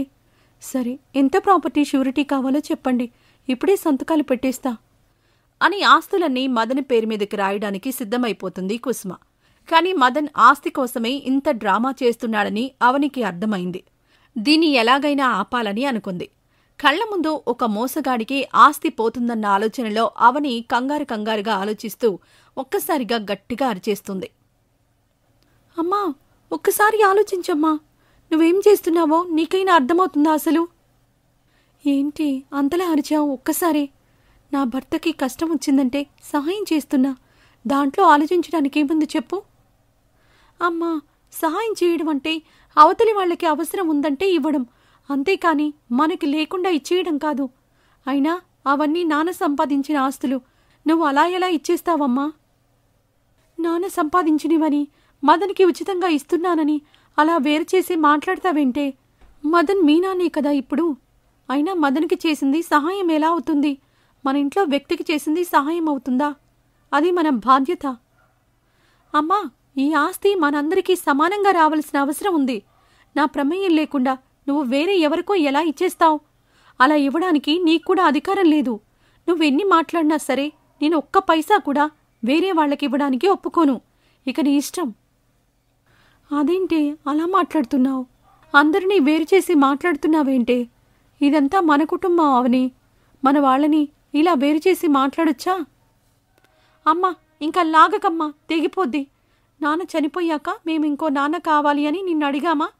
లేదంటే నాన్న అవసరం మనకుంది, నువ్వు ఇంకొక పెళ్లి చేసుకో అని నీకు చెప్పామా? నువ్వు ఇష్టపడి సరిగా మాట్లాడితే మోజుపడి ఈయన్ని పెళ్లి చేసుకున్నావు. ఇది నువ్వు మాకు నేర్పించిన సంస్కారం. అలాంటి నువ్వు ఇప్పుడు ఇది మన కుటుంబం, మన మనుషులు అని నీతులు చెప్పడానికి ప్రయత్నిస్తున్నావా అమ్మా? మన మనుషులు కాదు, నీ మనిషి అంతే అని మాట్లాడుతుంటే కుసుమ లాగిపెట్టి కొడుతుంది అవనిని. ఇంకొక్క మాట మాట్లాడడానికి వీల్లేదు. ఇప్పుడే నీకు రావాల్సిన ఆస్తి నీ మొహాన్ని కొట్టేస్తా. మిగిలిన దాంతో నీకు సంబంధం లేదు కదా. ఇంత రాద్దంతం చేస్తుంది ఆస్తి కోసమే కదా. నీ ఆస్తి మేమెవరం ముట్టుకోం. ఇక సంతోషమే కదా, వెళ్ళిపో అని అంటుంది కుసుమ. అవని ఏడ్చుకుంటూ తన గదిలోకి వెళ్ళిపోతుంది. కాసేపటికి కుసుమ పడుకుని ఉన్న వెన్నెలని లేపుకొని తీసుకొచ్చి, ఏంటమ్మా పడుకునుంటే తీసుకొచ్చావు? లాయర్ అంకులేంటి లాయర్లా కనిపించటం లేదు? ఏదైనా డ్రామా కాంపిటీషనా? తప్పు, అలా అనకూడదు. సరే, నీకొక విషయం చెప్తాను విను. మదన్ అంకుల్కి కొంచెం డబ్బు అవసరం ఉంది. దానివల్ల మన దగ్గర ఉన్న ఆస్తులన్నీ ఆయనకిచ్చేస్తున్నాం. దీంట్లో నీకేమైనా అభ్యంతరం ఉందా? నాకేం లేదులే, కానీ ఇంతకీ అక్క ఎక్కడుంది? అక్క మాతో మాట్లాడే వెళ్ళింది పాప. నువ్వు నీ సమాధానం చెప్పు. అక్కకి నేను నచ్చలేదంట, నేను మంచివాణ్ణి కాదని అంది. అంతేకాదు, మీ అమ్మని ఇంకా చాలా మాటలంది. ఇన్ని రోజులు అమ్మ మీద ఎంతో ప్రేమున్నట్టు చూపించింది కదా, అదంతా డబ్బు కోసమే. అమ్మ ఆస్తి గురించి మాట్లాడేసరికి అమ్మని ఇష్టం వచ్చినట్టు మాట్లాడింది తెలుసా? మీ అక్క అలా మాట్లాడినందుకు మీ అమ్మ చాలా బాధపడింది. కనీసం నువ్వైనా మీ అమ్మకి నచ్చినట్టుగా ఉంటావని నిన్ను ప్రశ్న అడిగింది అని వెన్నెలని దగ్గరకు తీసుకుంటాడు మదన్. వెన్నెల మదన్ ప్రేమ చూపించడం చూసి, అది మాత్రమే కాకుండా ఇప్పుడు ఆస్తి ఇవ్వలేను అంటే తన తల్లిని ఎదిరించినట్టుగా ఉంటుందని, తన తల్లిని బాధపెట్టడం ఇష్టం లేక వెంటనే ఆస్తి ఇవ్వడానికి ఒప్పేసుకుంటుంది వెన్నెల. తన తల్లిని బాధపెట్టినందుకు అవని మీద కూడా కోపం పెంచుకుంటుంది. తర్వాత రోజు అవని వెన్నెల దగ్గరకొచ్చి, వెన్నెల, నిన్ను అమ్మ వాళ్ళు ఆస్తి గురించి ఏమైనా అడిగారా? ఆ మదన్ మన ఆస్తిని కాజేయడానికి ప్లాన్ చేస్తున్నాడే. నువ్వు వాళ్ళు అడిగితే ఆస్తి ఇవ్వనని చెప్పేయ్, సరేనా? ఆపవమ్మా, వింటున్నా కదా అని నీ ఇష్టం వచ్చినట్టు చెప్తున్నావు. ఎవరెలాంటి వాళ్ళో తెలుసుకోలేంత చిన్నపిల్లనా నేను? నాకన్నీ తెలుసు. రాత్రి అమ్మ నాతో అన్నీ చెప్పింది. నువ్వు ఆస్తి గురించి ఏం మాట్లాడేవో, నీ ఉద్దేశం ఏంటో అన్నీ నాకు తెలుసు. నాన్న చనిపోయిన తర్వాత మదన్ అంకుల్ అమ్మని పెళ్లి చేసుకున్నాడంటే నీకు అర్థం అవడం లేదా అతని మంచితనం ఏంటి అని? అయినా ఆస్తుల గురించి మాట్లాడే వాళ్ళకి ప్రేమలు ఎలా అర్థమవుతాయిలే. అది కాదు వెన్నెలా, నేను చెప్పేది కాస్త వింటావా? నువ్వు చెప్పేది నేను వినడానికి సిద్ధంగా లేను, అర్థమైందా? నువ్వు చెప్పినవి వింటే నేను కూడా నీలాగే తయారవుతానేమో, డబ్బు పిచ్చి పట్టిందాన్లా అని అవని చెప్తుంది అర్థం చేసుకోకుండా వెన్నెల ఇష్టం వచ్చినట్టుగా మాట్లాడి అవనితో మాట్లాడడం ఇష్టం లేనట్టుగా అక్కడ్నుంచి వెళ్ళిపోతుంది. అవని బాధపడుతూ ఉంటుంది. కుసుమ వంట చేస్తూ ఉంటే వంటలో సహాయం చేయడం కోసం వంటగదిలోకి వెళ్తుంది. అమ్మా, చెల్లి కూడా నాతో సరిగా మాట్లాడడం లేదమ్మా. నాకంత బాధగా ఉంది. అదంటే చిన్నది, నువ్వు కూడా ఏంటమ్మా నాతో మాట్లాడకుండా ఇలా చేస్తున్నావు? ముందు నువ్వు నీ ఆలోచన మార్చుకో. ఇష్టం వచ్చినట్టు మాట్లాడితే కూడా నిన్ను సమర్థించడానికి నువ్వు మాట్లాడింది మామూలు మాటలు కాదు. ముందు నువ్వు వెళ్ళి మదన్కి సారీ చెప్పు. అప్పుడే నీతో ఎవరైనా మాట్లాడతారు. లేదంటే నువ్వు ఇంట్లో ఒక మనిషిలా ఉంటావంతే, ఇంటి మనిషిగా మాత్రం కాదు. అరే, అదేంటమ్మా అలా అంటావు? నీ కన్న కూతురు కంటే నిన్న మొన్న వచ్చిన మోసగాడు నీకెక్కువైపోయాడా? వాణ్ణి నమ్మి నన్ను తిడుతున్నావా? పోవే, ఇంకొక మాట మాట్లాడడానికి వీల్లేదు. నువ్వు ఇంకొక క్షణం నా కళ్ల ముందు ఉండడానికి వీల్లేదు. పోవే బయటకు అని అవనిని మెడపట్టి గెంటేస్తుంది కుసుమ. అవని వేగంగా వెళ్లి ఇంటి గుమ్మం అవతల పడిపోతుంది. వెంటనే కుసుమ అవని మొహం మీదే తలుపు వేయడంతో అవని ఏమీ మాట్లాడలేక తిరిగి ఇంట్లోకి రాలేక ఏడుస్తూ బయటికి వెళ్ళిపోతుంది. అలా వెళ్లిన అవని ఒక చెట్టు కింద కూర్చుని ఏడుస్తూ తన బావకి ఫోన్ చేస్తుంది. కాసేపట్లో అతను అక్కడికొస్తాడు. అవని, ఏం జరిగింది అని అనగానే అవని జరిగిందంతా చెప్పేస్తుంది అతనికి. ఇంత జరిగిందా? సరే, ఎలాగోలా మీ అమ్మని ఈ మోసం నుంచి బయటపడేద్దాం. ముందు నువ్విక్కడ్నుంచి పద. కాస్త ఆ మొహం కడుక్కుని ఏదైనా తిందువు పద. నాకిప్పుడేం వద్దు. అమ్మ ఆ మోసగాన్ని నమ్ముతుందనే బాధే ఉంది. నేను చూసుకుంటాను అని మాటిస్తున్నాను కదా, రా నాతో అని అవనిని తీసుకెళ్తాడు అతను. ఇంట్లో ఉన్న కుసుమ బయటకు కోపంగా ఉన్న అవనిని ఇంట్లో నుంచి వెళ్లగొట్టినందుకు బాధపడుతూనే ఉంటుంది. కుసుమ అవని గురించి ఆలోచిస్తోంది. ఇలా ఉంటే ఏదో ఒకరోజు తల్లి కూతుళ్ళు ఒక్కటయ్యే అవకాశం ఉంది. కాబట్టి నెమ్మదిగా అవని మీద కోపం పెరిగేలా చేస్తే అవని మీద కోపంతో అయినా ఆస్తంతా నా పేరు మీద రాసేస్తుంది. అప్పుడు పద్మతో నేను అనుకున్న జీవితం గడపవచ్చు అని అనుకుని ఎలా చెయ్యాలా అని ఆలోచిస్తూ ఉండగా పద్మ నుంచి ఫోన్ వస్తుంది మదన్కి. మదన్, ఇంకా ఎన్ని రోజులు ఎదురు చూడాలి నేను? నువ్వు చెప్తున్న ప్రతిదీ నమ్ముతుంటే పిచ్చిదానిలా కనిపిస్తున్నానా? లేక ఆ కుసుమని మోసం చేసినట్టు నన్ను కూడా మోసం చేద్దామని అనుకుంటున్నావా? హాయ్ రమేష్ గారు, మీకేం ప్రాబ్లం లేదండి. చెప్పాను కదా, ఎలాగైనా 2 డేస్లో మనీ అరేంజ్ చేస్తాను అని. ఆ పని మీదే ఉన్నాను. ఊరికొరికే కాల్ చేసినంత మాత్రాన పనులు తొందరగా అవవు కదా. రమేష్ గారా? వాడెవడు? ఓహో, ఆ కుసుమ పక్కనే ఉందా? సరే సరే, నువ్వేం చేస్తావో నాకు తెలీదు. నువ్వన్నట్టు ఆ 2 రోజుల్లోనే డబ్బు అరేంజ్ చేయాలి, అర్థమైందా? అని ఫోన్ పెట్టేస్తుంది పద్మ. మదన్ మాట్లాడిన మాటలు విని నిజమే అనుకున్న కుసుమ మదన్ని దగ్గరికి పిలిచి, మదన్, నువ్వు డబ్బులకి చాలా ఇబ్బంది పడుతున్నావని నాకు అర్థమవుతుంది. ఇంక నేను ఆలస్యం చేసి నిన్ను ఇబ్బంది పెట్టాలని అనుకోవడం లేదు. రేపు ఉదయాన్నే నీకు కావలసిన డబ్బులు నేను ఏర్పాటు చేస్తాను. అవని గురించి తలుచుకుంటేనే కాస్త బాధగా ఉంది. కానీ నీ పని కూడా ముఖ్యం కదా. నాకోసం నీ జీవితాన్ని కాదనుకొని నాతో ఉన్నావు. నీకోసం నేను కనీసం ఈ మాత్రం చేయలేనా? సరే, ఉదయాన్నే లాయర్ దగ్గరికి వెళ్దాం. నువ్వు సిద్ధంగా ఉండు. కుసుమ, అన్నీ ఆలోచించుకునే మాట్లాడుతున్నావా? ఆలోచించుకోవడానికి ఏముంది మదన్? నీకంటే నాకు ఏదీ ఎక్కువ కాదు. అది నీకు కూడా తెలుసు కదా. పద, నీకు భోజనం పెడతాను అని మదన్కి భోజనం పెట్టడానికి తీసుకుని వెళ్తుంది కుసుమ. మదన్ లోపల సంతోషపడుతున్నా కూడా బయటకు మాత్రం దిగాలుగా మొహం పెట్టి నటిస్తూ ఉంటాడు. ఇక్కడ ఇదిలా ఉండగా అవని మాత్రం చాలా బాధపడుతూ ఉంటుంది. బావా, అమ్మ వాడితో ఎన్ని కష్టాలు పడుతుందో అని తలుచుకుంటేనే భయంగా ఉంది. ఏదో ఒకటి చేసి వాడి నుంచి అమ్మని తప్పించాలి బావా. అవని, నీకు ముందు ఒక విషయం చెప్పాను. ఆ బాధ్యత నాకు వదిలేయని. కానీ నువ్వింకా అదే విషయం గురించి ఆలోచిస్తున్నావు. గట్టిగా ఒక నిజం చెప్పాలంటే మీ అమ్మ మదర్ని మీకంటే ఎక్కువగా నమ్ముతోంది. ప్రేమతో ఉన్నవాడు ప్రేమించేవారిని నమ్మించడానికి ప్రయత్నించడు. కానీ ఏదైనా వేరే ఉద్దేశం ఉన్నవాడే అవతలి వారిని నమ్మించడానికి వింత వింత ప్రయత్నాలు చేస్తూ ఉంటాడు. ఆ మోసగాణ్ణే మనం ఎప్పటికీ నమ్ముతూనే ఉంటాం, మోసపోయే వరకు. ఇప్పుడు మీ అమ్మ ఆ నమ్మకంలోనే ఉంది. ఆ నమ్మకాన్ని వదిలించడం చాలా కష్టం. మన వంతు ప్రయత్నం మనం చేద్దాం. నువ్వెక్కువగా ఆలోచించకు అని చెప్తాడు. చూస్తున్నారు కదా, ఇదండి పరిస్థితి. అమ్మేమో ఆ మోసగాన్ని నమ్మి నన్ను ఇంట్లో నుంచి తరిమేసింది. చెల్లి కూడా నన్ను నమ్మడం లేదు. బావేమో ఏదేదో చెప్తూ అమ్మని ఆ మదన్ నుంచి విడిపించడం కష్టమని అంటున్నాడు. చిన్నప్పటి నుంచి అమ్మ కొంగు పట్టుకొని పెరిగాను. ఇప్పుడు ఆ అమ్మాయి నన్ను ఇంట్లో నుంచి తరిమేసింది అంటే తట్టుకోవడం కొంచెం కష్టంగా ఉంది. మీకు నా బాధ అర్థమవుతుందని అనుకుంటున్నాను. నా పరిస్థితి మీకు కూడా బాధగా అనిపిస్తే కామెంట్స్లో హార్ట్ సింబల్ పెడతారు కదా. నా మీద ప్రేమ ఉన్నవాళ్లు కొందరైనా ఉన్నారని సంతోషిస్తాను. కుసుమ తాను చెప్పినట్టుగా వెన్నెల, మదన్లని తనతో పాటు లాయర్ దగ్గరికి తీసుకుని వెళ్లి, లాయర్ గారు, మీకు ఫోన్లో చెప్పాను కదా విషయమంతా. ఇదిగో ఇతనే ఆ మదన్. మా పేర్ల మీద ఉన్న ఆస్తిని అంతా ఇతని పేరు మీదకి మార్చడమే మీరు చేయవలసిన పని. మేమేం చెయ్యాలో చెప్పండి, ఎక్కడ సంతకం పెట్టమన్నా పెడతాం. కానీ ఈ పని వీలైనంత తొందరగా అయిపోవాలి. అమ్మా, మనం ఆస్తి మొత్తం మదనంకులకిస్తే మనం ఎక్కడుంటామమ్మా? అదేంటి అలా మాట్లాడతావు? మదంతోనే ఉంటాం. దాంట్లో ఆలోచించడానికేముంది? నువ్వు అనవసరంగా ఆలోచించడాలు మానేసి నేను చెప్పింది చేయి చాలు. సరే లాయర్ గారు, ఎప్పుడు రమ్మంటారు? లాయర్ ఫోన్ చేసి చెప్తాను అనడంతో అందరూ అక్కడ్నుంచి వెళ్లిపోతారు. చాలా థ్యాంక్స్ కుసుమ. నా కోసం నువ్వింతలా కష్టపడుతున్నావు. నీకు ఎలా థ్యాంక్స్ చెప్పాలో కూడా అర్థం కావడం లేదు. నాకు నువ్వు థ్యాంక్స్ చెప్పడం ఏంటి మదన్? నువ్వు నా భర్తవి. నేను నీకు చేసింది హెల్ప్ అంటారా?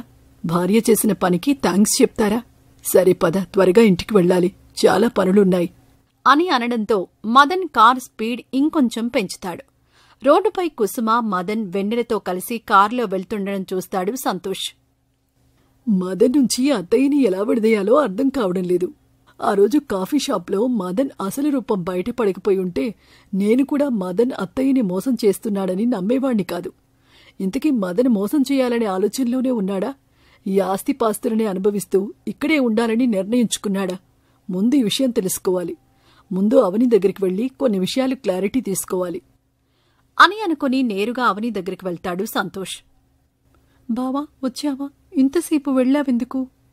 అవని, ఇదిగో నీకు కావలసిన మెడిసిన్ తీసుకొచ్చాను, ముందు ఇవి వేసుకో అని అనగానే అవని సంతోష్ తెచ్చిన మెడిసిన్ వేసుకుంటుంది. ఏంటి బావా, ఏదో అడుగుతాను అన్నావు, ఏంటి? అమ్మ గురించి ఏమైనా తెలిసిందా? అవని, నాకొక విషయం చెప్పు. మనం కాఫీ షాప్లో మదన్ మాటలు వినడం తప్ప మదన్ మోసగాడు అని చెప్పడానికి ఇంకొక ఆధారం ఏమైనా ఉందా? అలా అంటావేంటి బావా? ఆధారం లేకపోవడమేంటి? వాడు రాసుకున్న డైరీ కూడా ఉంది కదా. అలాంటి వాణ్ణి పట్టుకుని మోసగాడైనా అంటావేంటి? అంటే నేను వాడు నచ్చక ఇలా వాడి మీద మోసగాడనే ముద్ర వేస్తున్నాను అంటావా? అయినా మీ మొగబుద్ధి అంతా ఇంతే. ఆడదాన్ని మోసం చేయడమే మీ ఎజెండా. దానికి ప్రేమ, పెళ్లి అని పేర్లు వేరు, అంతే. నేను అడిగింది ఫిల్ ఇన్ బ్లాంక్స్ క్వశ్చన్ మాత్రమే. ఇలా ఎస్సే ఆన్సర్ చెప్పకు. సరే, ఫుడ్ తినేద్దాం పదా, బయట వేరే పనులున్నాయి అని అవనిని తీసుకుని వెళ్లి తింటూ ఉంటాడు సంతోష్. బావా, చెల్లితో మాట్లాడాలని అనిపిస్తోంది బావా. కాని చెల్లి అమ్మ మాట విని నాతో మాట్లాడడం లేదు. కాని ఎలాగైనా దాంతో మాట్లాడాలి బావా. ఆ ఏర్పాట్లన్నీ నేను చూసుకుంటాను. ముందు తిను, తర్వాత చూసుకుందాం. అమ్మతో చెల్లితో మాట్లాడకుండా ఎలా ఉండగలను? ఎలా తినగలను చెప్పు బావా. సరే సరే, నేను ఏర్పాటు చేస్తాను అని చెప్తున్నాను కదా. ఇప్పుడైతే తిను. ఇక నుంచి ఆ పని మీదే ఉంటానని చెప్తున్నాను కదా అని చెప్పడంతో అవని కాస్త కుదుట పడుతుంది. తిన్న తర్వాత అవని, సంతోష్ కలిసి బయటికి వెళ్తారు. ఎక్కడ్నుంచి ఎలా మొదలుపెట్టాలో అర్థం కావడం లేదా అవని? ముందు చెల్లితో మాట్లాడాలి బావా. దాని గురించి ఆలోచించు. అవును బావా, పద పద, వెన్నెల స్కూల్ దగ్గరికి వెళ్దాం. అక్కడ వెన్నెల కలుస్తుంది కదా. సరే, అలాగే చేద్దాం పద అని ఇద్దరూ కలిసి వెన్నెల స్కూల్ దగ్గరికి వెళ్తారు. కాసేపటికి వెన్నెల అక్కడికొస్తుంది. అవని పట్టరాని ఆనందంతో వెన్నెల దగ్గరికి వెళ్తుంది. వెన్నెల, ఎలా ఉన్నావే? ఇంట్లో అంతా బానే ఉందా? అక్క, నువ్వెలా ఉన్నావు? నన్ను వదిలిపెట్టి ఎందుకు వెళ్ళిపోయావక్క? నువ్వు లేకుండా నేనెప్పుడైనా ఉన్నానా? నేనెంత మిస్ అవుతున్నానో తెలుసా? పద అక్క, ఇంటికి వెళ్ళిపోదాం. లేదు వెన్నెల, అమ్మని మోసం చేస్తున్న ఆ రాక్షసుని అంతు తేల్చే వరకు నేనింటికి రాను. నన్ను ఇంటి నుంచి గెంటేసిన అమ్మే నన్ను అర్థం చేసుకుని ఇంటికి తీసుకొచ్చిన రోజే నేను తిరిగి ఇంటికొస్తాను. అప్పటి వరకు నేనింటికి రాను. అవును, ఆ మదన్ ఇంకా ఆస్తిని కాజేయడానికి ప్రయత్నాలు చేస్తున్నాడా? నువ్వు జాగ్రత్త సుమి. అక్క, నీ ప్రేమంతా మా మీద లేక ఆస్తి మీదనా అర్థం కావడం లేదు. మదన్ అంకుల్ మాతో బానే ఉంటున్నాడు. నీతో కూడా బాగానే ఉన్నాడు కదా. కొద్ది రోజుల క్రితం వరకు నువ్వు ఆయనతో బాగానే ఉన్నావు. అమ్మ ఆయనకి ఆస్తి ఇస్తాను అనగానే నీ ప్రవర్తన మారిపోయింది. నీకు మా మీద ప్రేమ లేదక్కా, ఆస్తి మీద మాత్రమే ఉంది. నువ్వు అంటున్న మదన్ అంకుల్ మాకు ప్రేమగానే కనిపిస్తున్నాడు. నువ్వే మాకు అవకాశవాదిలా కనిపిస్తున్నావు. నేను వెళ్ళొస్తానక్క, స్కూల్ టైం అయింది అని వెన్నెల స్కూల్లోకి వెళ్ళిపోతుంది. బావా, ఏంటి బావా ఇది? వెన్నెల నన్ను అవకాశవాదిని అంటుంది. నేను ఆలోచించేది ఫ్యామిలీ గురించే కదా. అయినా కూడా నేను అవకాశవాదిలా కనిపిస్తున్నానా? నాది స్వార్థమా? వెన్నెల మాటలు వింటుంటే చాలా బాధగా ఉంది బావా. అవని, నేను 2 ప్రశ్నలు అడుగుతాను, సూటిగా సమాధానం చెప్పు. మొదటి ప్రశ్న, నువ్వు దేని గురించైనా ఆశించి నీ కుటుంబాన్ని ప్రేమిస్తున్నావా? ఎవరైనా అలా ప్రేమిస్తారా బావా? ఫ్యామిలీ కాబట్టి ప్రేమిస్తాం, దాంట్లో ఆశించడానికి ఏముంటుంది? రెండవ ప్రశ్న, నీ ఫ్యామిలీకి ఏదైనా మంచి చేయాలి అనుకుంటే దానికి వాళ్ళని అడిగి పర్మిషన్ తీసుకుని చేస్తావా, లేక వాళ్ళకి మంచి అనుకుంటే ఎంతటి రిస్క్ అయినా తీసుకుంటావా?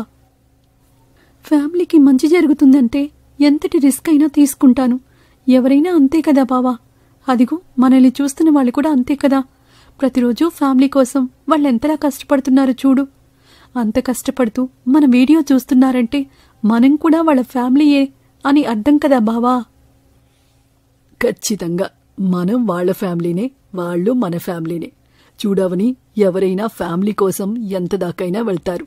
కొన్నిసార్లు మనం చేసే మంచి కూడా ఎదుటివారికి కొంత చెడులా కనిపించొచ్చు. అలాగని మనం చేసే మంచిని ఆపేయలేం కదా. ఇప్పుడు నువ్వు కూడా అదే పరిస్థితుల్లో ఉన్నావు. నువ్వు మీ అమ్మ చెల్లి కోసం మంచి చేయడానికే ప్రయత్నిస్తున్నా అది వాళ్ళకి మంచిలా కనిపించటం లేదు. అలాగని నువ్వు చేసే పని చేయడం మానేస్తావా? లేదు కదా. నీ పని నువ్వు చెయ్యి. వాళ్ళకి మంచి జరగడమే నువ్వు కోరుకున్న ఫలితం. అవును బావా, వాళ్ళకి ఏ ఇబ్బంది కలగకుండా ఉంటే అదే చాలు. సరే పద, నాకు కూడా ఈ పని ఎక్కడి నుంచి మొదలు పెట్టాలో ఒక ఆలోచన వచ్చింది. ఏంటి బావా అది? ఈ పనిని మీ ఇంటి దగ్గర నుంచే మొదలు పెట్టాలి. పద, మీ ఇంటికి వెళ్దాం. అమ్మ నన్ను చూసి చిరాకు పడ్డం నేను చూడలేను బావా. ఇంటికి వెళ్ళడం వద్దు బావా, ప్లీజ్ బావా. అవని చెప్పింది విను, పద అని అవనిని తీసుకుని అవని వాళ్ళ ఇంటి దగ్గరికి వెళ్తాడు సంతోష్. అవని, నేను చెప్పేది జాగ్రత్తగా విను. నువ్వు నేరుగా ఇంట్లోకి వెళ్ళు. మీ అమ్మని కలువు. ఎట్టి పరిస్థితుల్లో కూడా మదన్ కంటపడకూడదు. మీ అమ్మ దగ్గరికి వెళ్ళి మదన్ గురించి ఏం మాట్లాడకుండా సారీ చెప్పు. అమ్మ కోపడితే, కోపం తగ్గకుండా తిడితే? అవని, ఆవిడ మీ అమ్మ. అవని, పిల్లల మీద ఏ అమ్మ కోపమైనా నీటి పొడుగలాగానే. ఎంత పెద్దగా కనిపించినా క్షణాల పాటే ఉంటుంది. కొంతసేపటికి దాని ఆనవాళ్లు కూడా ఉండవు. నువ్వు సారీ చెప్పి చూడు. మీ అమ్మ నువ్వు ఇన్ని రోజులు లేవన్న బాధనంతా చూపిస్తుంది. ఇదిలా ఉంచితే నువ్వు ముఖ్యంగా గుర్తుపెట్టుకోవాల్సింది ఏంటంటే, నువ్వు మదన్ కంట పడకూడదు. ఎందుకంటే నువ్వొచ్చావని మదన్కి తెలిస్తే మీరిద్దరూ ఏం మాట్లాడుకుంటున్నారో అని దృష్టంతా మీ మీదే పెట్టి బయటకు రాడు. వాడు బయటకొస్తేనే నేను వాణ్ణి ఫాలో అయి ఎక్కడికి వెళ్తున్నాడో ఏం చేస్తున్నాడో అని తెలుసుకోవడానికి వీలుంటుంది. నువ్వొచ్చావని తెలిస్తే ప్లాన్ అంతా ఫెయిల్ అయ్యే ఛాన్స్ ఉంది. ఆ మాత్రానికి నేను లోపలికి వెళ్ళడం దేనికి? అవని, నువ్వు మీ అమ్మని మిస్ అవ్వడం, రోజూ బాధపడ్డం నేను చూడలేకపోతున్నా. చిన్ననాటి నుంచి మీ అమ్మ చెయ్యి వదలకుండా పెరిగిన నువ్వు మీ అమ్మ కోపాన్ని తట్టుకోలేకపోతున్నావని అర్థమవుతోంది. అందుకే అది మాత్రమే కాదు, మదన్ని బయట నేను చూసుకోగలను, కానీ అతని ఇంట్లో నుంచి ఏవైనా చేస్తే నువ్వు వాణ్ణి కంట్రోల్ చేయగలవు కదా, అది ఇంకొక కారణం. సరే, ఆలస్యం చేయకుండా నువ్వింట్లోకి వెళ్ళు అవని. మిగతాది నేను చూసుకుంటాను అని చెప్పగానే అవని ఇంట్లోకి వెళ్తుంది. నెమ్మది నెమ్మదిగా మదనికి కనిపించకుండా వెళ్లాలని ఇంటి వెనక నుంచి వెళ్తుండగా అవని వచ్చే దారిలోనే కుర్చీ వేసుకుని కూర్చుని ఉంటాడు మదన్. మదన్ని చూసిన అవని ఒక్కసారిగా అవాక్కైపోయింది. రామ్మా, బంగారు తల్లి, ఇన్ని రోజులు ఇంటికి దూరంగా ఎలా ఉండగలిగావమ్మా? మీ మీద బెంగతో ముద్ద కూడా నోట్లోకి దిగలేదు తెలుసా? నువ్వు లేని ఇల్లు కలలేకుండా పోయింది తల్లి. నా బంగారు తల్లి కదా, ఇప్పటికైనా వచ్చావు, చాలా సంతోషం అమ్మా. ఇలాంటి మాట ఎక్స్పెక్ట్ చేస్తున్నావా నా అవని బంగారం? ఇలాంటి మాటలకి చిన్న ఛాన్స్ కూడా లేదు. నా గురించి అంతా తెలుసుకుని నువ్వు నా కళ్ల ముందు లేకపోతే నాకెంత కంగారుగా ఉంటుందో తెలుసా? నువ్వు బయట ఏదైనా ప్లాన్ చేస్తున్నావా లేక ఇంకేం చేస్తున్నావో అని అనుక్షణం కంగారుతో చచ్చా తెలుసా?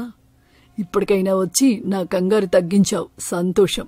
పద, మీ అమ్మ దగ్గరికి వెళ్దాం అని అనేసరికి అవని అక్కడ జరుగుతున్న పరిణామానికి బిత్తరపై చూస్తుంది. వెంటనే మదన్ అవని చేయి పట్టుకుని కుసుమ దగ్గరికి తీసుకుని వెళ్తాడు. కుసుమ, చూడు ఎవరిని తీసుకొచ్చానో. అమ్మా అవని తల్లి, వచ్చావా? ఏదో కోపంలో ఒక్క మాట అంటే నిజంగా ఇల్లు వదిలి వెళ్ళిపోతావా? ఒక్కరోజంటే ఒక్కరోజైనా ఈ అమ్మ గుర్తుకు రాలేదా? నువ్వు లేకుండా నేనెలా ఉండగలననుకున్నావే? రా అమ్మా బంగారు తల్లి. ఇన్ని రోజులు ఇంటికి దూరంగా ఎలా ఉండగలిగావమ్మా? నీ మీద బెంగతో ముద్ద కూడా నోట్లోకి దిగలేదు తెలుసా? నువ్వు లేని ఇల్లు కలలేకుండా పోయింది తల్లి. నా బంగారు తల్లి కదా, ఇప్పటికైనా వచ్చావు, చాలా సంతోషమమ్మా. ఎన్ని రోజులైందో నీకు అన్నం తినిపించి. ఎప్పుడనగా తిన్నావో ఏమో, పద అన్నం తినిపిస్తా అని అవనిని తీసుకుని వెళ్తుంది కుసుమ. వాళ్ళు వేసుకున్న ప్లాన్ అంతా ఫెయిల్ అయిందని అర్థమైన అవని లోపల టెన్షన్ పడుతూ ఉంటుంది. ఈ విషయం సంతోష్కి ఎలా చెప్పాలో అర్థం కాక కంగారు పడుతూ ఉంటుంది. లోపల ఏం జరుగుతుందో తెలియని సంతోష్ ఇంటి బయట మదన్ ఏ క్షణమైనా బయటకు రావచ్చన్న ఆలోచనతో ఎదురుచూస్తూ ఉంటాడు. అయ్యో, బావకి ఈ విషయం నేనెలా చెప్పాలి? మదన్ నేను ఇంట్లో ఉన్నంతసేపు బయటికి వెళ్ళడు. ఎలాగైనా మదన్ని బయటకు పంపించాలి. ఏం చెయ్యాలి అని ఆలోచనలో పడిపోతుంది. అలాగే చాలా సమయం గడిచిపోతుంది. చాలాసేపటి తర్వాత మదన్ ఫోన్లో కంగారుగా అరుస్తూ మాట్లాడడం గమనిస్తుంది అవని. ఇదేదో మనకు అవసరమయ్యేలా ఉందే. ఎలాగైనా ఎవరితో మాట్లాడుతున్నాడో, ఏం మాట్లాడుతున్నాడో విని తీరాలి అని అనుకుంటూ మదన్కి కనిపించకుండా మదన్ దగ్గరికి వెళ్తుండగా అప్పుడే స్కూల్ నుంచి వచ్చిన వెన్నెల అవనిని చూసి సంతోషంతో అరుస్తూ పరిగెత్తుకుంటూ వస్తుంది. అక్కా, వచ్చావా? ఎన్ని రోజులైందక్కా నిన్ను ఇలా ఇంట్లో చూసి. ఈరోజు నాకు చాలా హ్యాపీగా ఉందక్కా అని వెన్నెల సంతోషంతో అరుస్తూ మాట్లాడేసరికి మదన్ మాటలు వినాలనుకున్న అవని ప్రయత్నం విఫలమైపోతుంది. చెల్లి, ఇన్ని రోజులు మీకు దూరంగా ఎలా ఉన్నానో కూడా అర్థం కావడం లేదు. ఇంకెప్పుడూ మిమ్మల్ని విడిచి వెళ్లేది లేదు. ఇక ఏ అడ్డు వచ్చినా ఏం జరిగినా మీతోనే, మీ దగ్గరే ఉంటాను అని చెప్తుంది. మదన్ అదే ఆవేశంగా ఫోన్ మాట్లాడుతూనే కారులో బయటకు వెళ్ళిపోతాడు. మదన్ బయటకు వెళ్లడం చూసిన అవని కాస్త కుదుట పడుతుంది. అలా మదన్ బయటకు వెళ్లగానే బయటే మదన్ రాక కోసం ఎదురుచూస్తూ ఉన్న సంతోష్ మదన్కి అర్థం కాకుండా మదన్ వెంటే వెళ్తూ ఉంటాడు.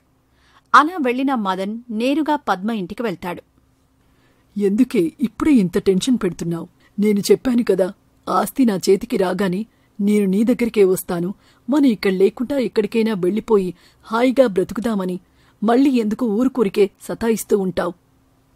ఓహో, ఈ మదన్ అసలు ప్లాన్ ఇదన్నమాట. ఇక్కడ్నుంచి డబ్బులు, ఆస్తులు అన్నీ కొట్టేసి ఈవిడితో సెట్ అయిపోవాలన్నది ఇతడి ప్లాన్ అన్నమాట. దీన్ని ఎలాగైనా అడ్డుకోవాలి. ఫస్ట్ ఇదే ఒక ప్రూఫ్ లాగా ఉంచుకోవాలి అని అనుకుని తన ఫోన్ తీసి మదన్ పద్మ మాట్లాడుకోవడాన్ని వాళ్ళకి కనిపించకుండా వీడియో తీస్తూ ఉంటాడు. మదన్ పద్మ ఆస్తి కొట్టేయడం గురించి ప్లాన్ వేసుకుంటూ ఉండగా కుసుమ మాత్రం ఆస్తంతా మదన్ పేరు మీద రాయడానికి ప్రయత్నాలు చేస్తూ ఉంటుంది. అవని, వెన్నెల, మీరిలా రండి, మీకొక విషయం చెప్పాలి. ఏంటమ్మా, ఏదో చెప్తాను అని పిలిచావు? అదేం లేదమ్మా, ఇంకొద్ది రోజుల్లో అక్క పెళ్లి చేద్దామనుకుంటున్నా. అక్కకి ఇవ్వవలసిన కట్నం అక్కకిచ్చేసి మిగిలిందంతా మదనంకులకి ఇచ్చేద్దామనుకుంటున్నా.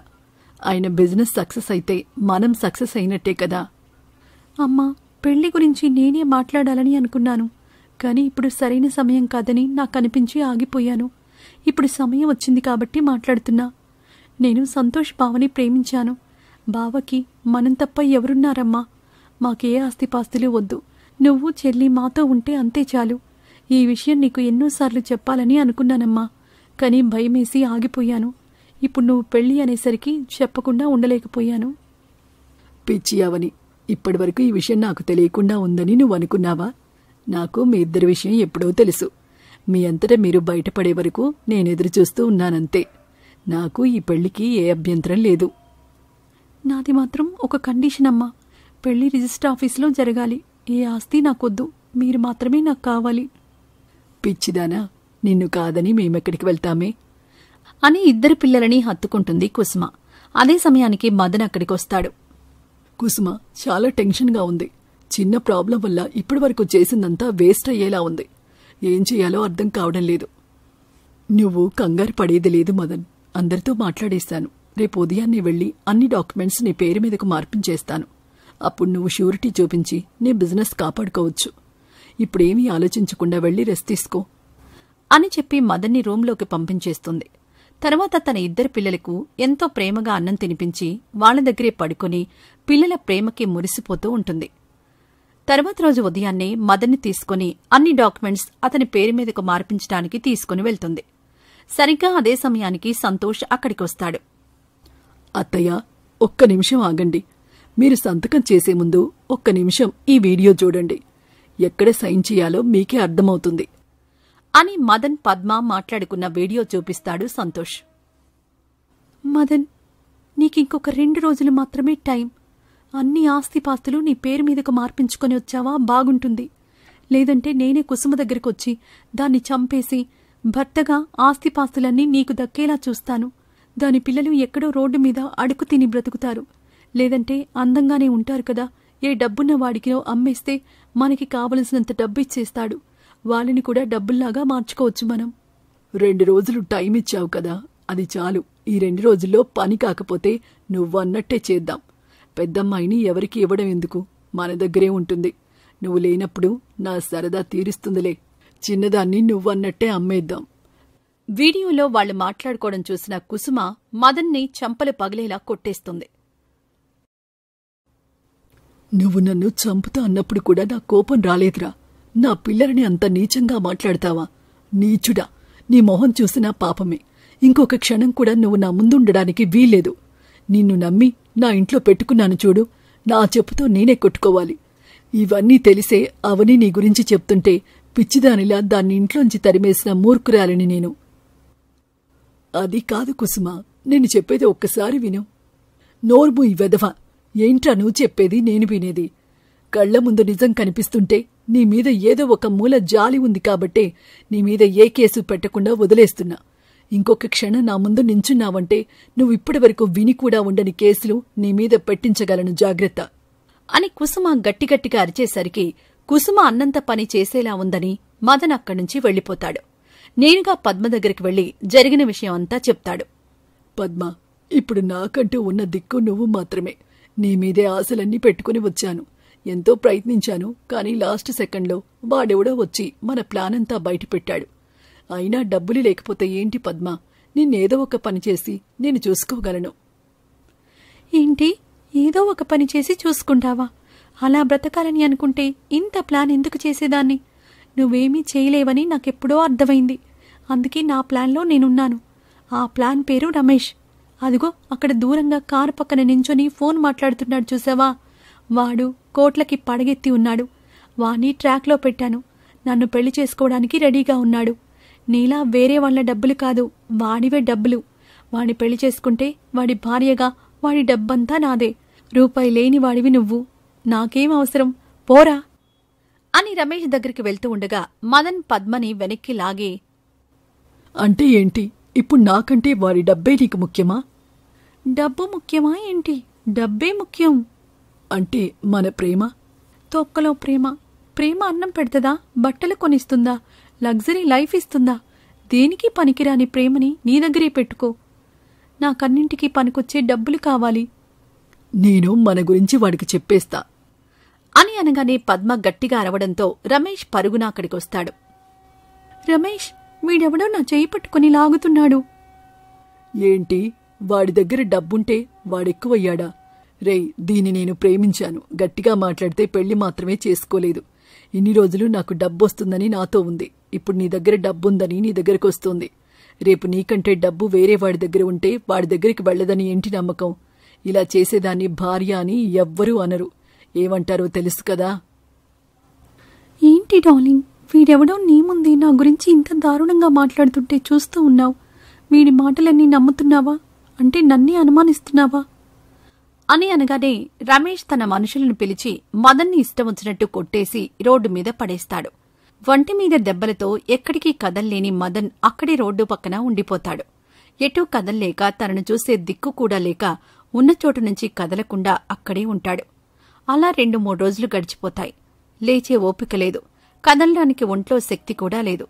తన వాడు అని చెప్పుకునే ఒక మనిషి కూడా లేడు. చివరాఖరికి ప్రయత్నంగా తన స్నేహితుడికి ఫోన్ చేస్తాడు మదన్. ఫోన్లో జరిగిందంతా చెప్తాడు. రే ఆపరా. ఇప్పటి వరకు నాకెంతో కొంత డబ్బొస్తుంది అన్న ఆశతో నువ్వు చెప్పిన దానికి తప్పని తెలిసినా తలాడించాను. ఇక ఆ డబ్బే నీ దగ్గర లేనప్పుడు నువ్వు గాయాలతో ఉంటే నాకేంటి, అడుక్కు తింటే నాకేంటి, పెట్టేరా ఫోన్ అని ఫోన్ పెట్టేస్తాడు మదన్ స్నేహితుడు. మదన్ చేతిలో ఉన్న ఫోన్ని కూడా ఎవడో లాక్కెళ్ళిపోతాడు. ఆకలి బాధతో అడుక్కోవడం మొదలు పెడతాడు మదన్. రోడ్డు పక్కన అడుక్కు తిని బ్రతుకుతుంటాడు.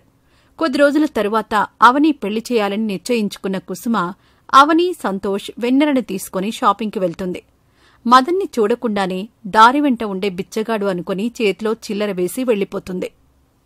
నీ పెళ్లి ఎంత ఘనంగా చేస్తానో చూడు తల్లి.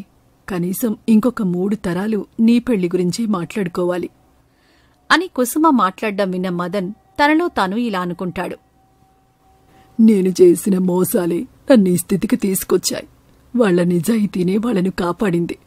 అయినా ఈ నా బ్రతుకే సుఖం. దేని గురించి బాధపడవలసిన అవసరం ఇంతకన్నా దిగజారడానికి ఏమీ లేదు. పూటకి తిండి దొరికితే అదే సంతోషం అని అనుకుంటాడు మదన్. కుసుమ కొద్ది రోజులకే అవని, సంతోష్ల పెళ్లి ఎంతో ఘనంగా జరిపిస్తుంది. అవని తన ఆస్తినంతా వెన్నెల పేరు మీద రాసేసి తల్లి దగ్గరే ఉంటూ వాళ్లకు నచ్చిన పని చేసుకుంటూ బ్రతుకుతూ ఉంటారు.